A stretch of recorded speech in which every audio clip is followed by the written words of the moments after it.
दोस्तों, मैं आप सबका राज सुनाएंगे आज ऐसी कहानियाँ जिसे सुन के आपके दिल दहल जाएगी, रूहें कांप उठेगी। तो दोस्तों, हम कहानी पे आते हैं। ये बात मेरी गांव की है। जब मैं छुट्टियों में गांव घूमने गया था, मेरे गांव में एक पुरानी खंडहर हवेली है जिसमें करीब 65 सालों से वहाँ कोई नहीं रहता। ये बात मुझे मेरे गाँव के दोस्तों ने बताया। जब मुझे बात पता चली तो मेरा मन करने लगा कि मैं एक बार उस हवेली को देखूं। मुझे ऐसी जगहों पर जाना, उनके बारे में जानने में बहुत दिलचस्पी होती है। फिर एक दिन मैं अपने दोस्तों के साथ वहां जाने का प्लान बनाता हूं और उस खंडहर हवेली के सामने हम सभी पहुंच जाते हैं। वहां दूर दूर तक कोई आता जाता नहीं था। मैंने जब ये बात अपने दोस्तों से पूछी कि यहाँ अगल बगल कोई रहता भी नहीं है और इस रास्ते से कोई आते जाते नहीं, ऐसा क्यों? तो मेरे दोस्तों ने बताया कि ये सिर्फ हवेली पुरानी खंडहर ही नहीं बल्कि ये भूतिया श्रापित हवेली भी है। मैं बोला, ऐसा तुम इतनी यकीन से कैसे कह सकते हो? तो मेरे दोस्तों ने कहा, यहाँ पूरे गांव का यही मानना है। इसके बारे में बहुत पुरानी और सच्ची घटना प्रसिद्ध है। मेरे मन में इसके बारे में जानने का ख्याल और बढ़ने लगा। मैंने पूछा, क्या है इसके पीछे की कहानी? तब उनमें से एक दोस्त ने मुझे बताना शुरू किया। यह कहानी आज से करीब 65 साल पहले इस हवेली के मालिक बहुत बड़े जमींदार हुआ करते थे। उनकी एक पत्नी भी थी जो बहुत सुंदर और सुशील थी। उनका नाम सुलेखा था। उस समय यहाँ डाकुओं के काफ़ी खौफ थे। डाकुओं के खौफ से लोग काफ़ी डरते थे। डाकुओं की टुकड़ी जिस गांव में घुसती थी उस गांव को पूरी तरह बर्बाद कर देती थी।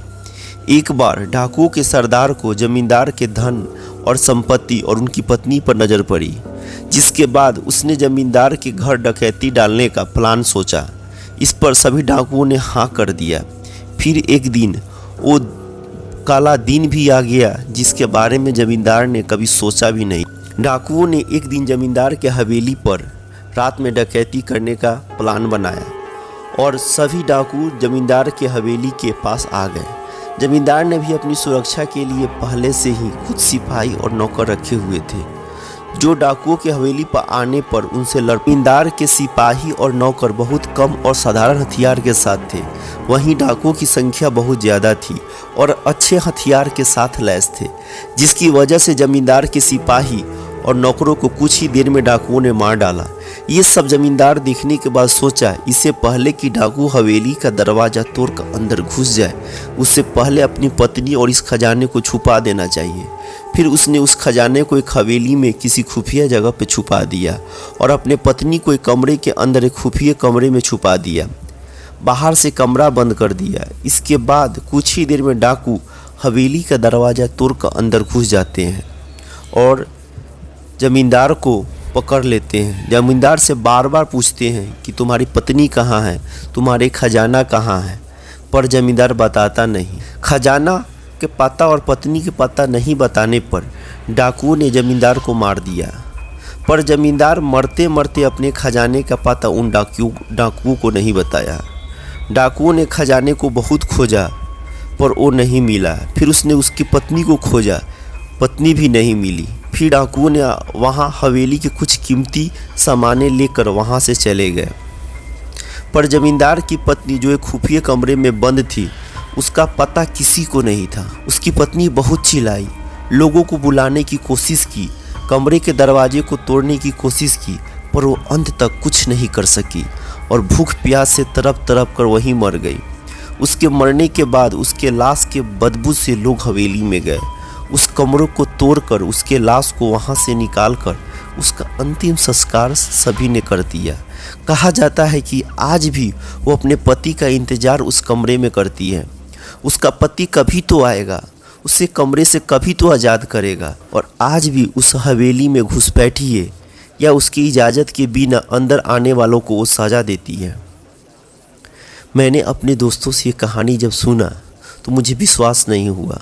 मैंने पूछा, क्या यार, तुम लोग भी ना कब की बात आज तक लेकर बैठे हो? इसका कोई सबूत है तुम लोगों के पास?